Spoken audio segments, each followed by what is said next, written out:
Well, thanks for joining us today. I'm Marlin, Bohling, your tour guide to the ag commodities. Let's get you updated first thing on our grain trade. See what's going on here this morning on the corn market. With our quotes provided by Bar Chart, we are lower across the board by a few pennies.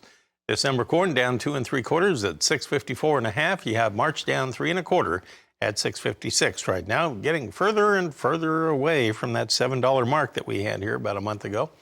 Okay, let's take a look at soybeans. Right now, you have January just a half cent higher at $14.41. That's about 8.5, 9 cents off of our earlier low of the day. Now we're within 2 or 3 cents of our high of the day. So choppy action in the soybeans. We've been on both sides of unchanged here. Now on the wheat trade in Chicago, you have December trading 15 lower at 803.5. Wow, that's off its overnight high by about 16 cents. We're down there within a couple of pennies of our low of the day. Kansas City wheat, December down 7 3/4. Now we're at 948.5 per bushel. In the spring wheat market in Minneapolis, December trading 4.5 lower at 958.5.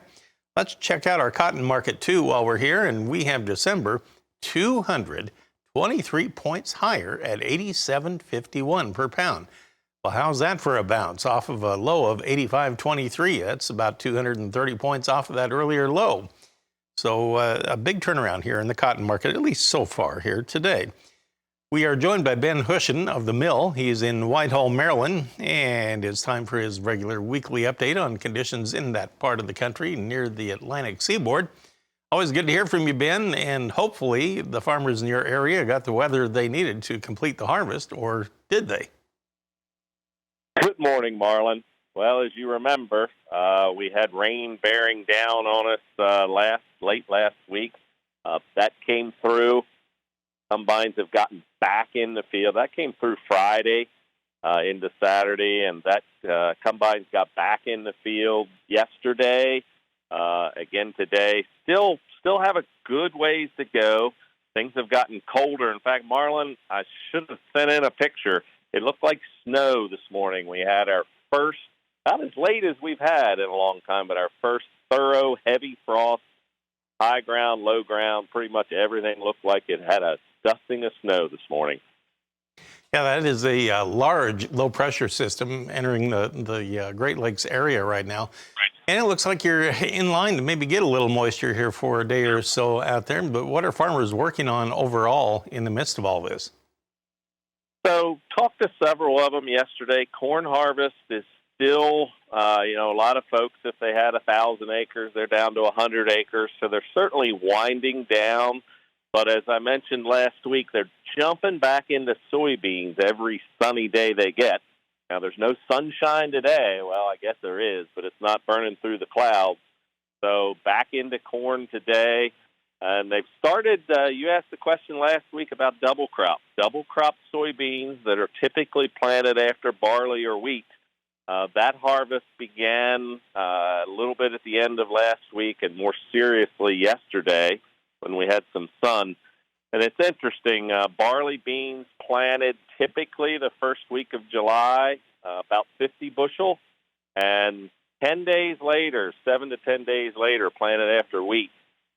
Big drop-off down to in that 20 bushel range. There are some exceptions, but you can sure tell that August heat and dry weather really, really hurt the double crop bean planting in most of our area.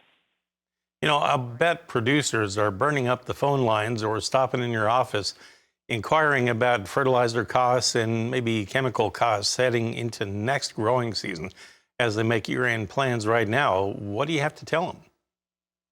The first thing we tell them is be prepared for more of the same. There's no half price or no big price drops expected in nitrogen, phosphorus, or potash.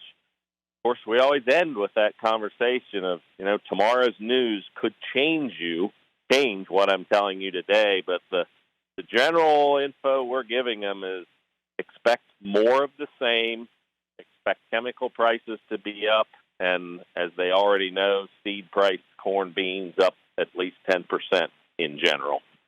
But as far as availability is there? Yep.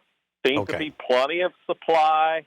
even on the chemistry, but fertilizer for sure is just affordability and making sure, working with folks already about increasing their line of credit.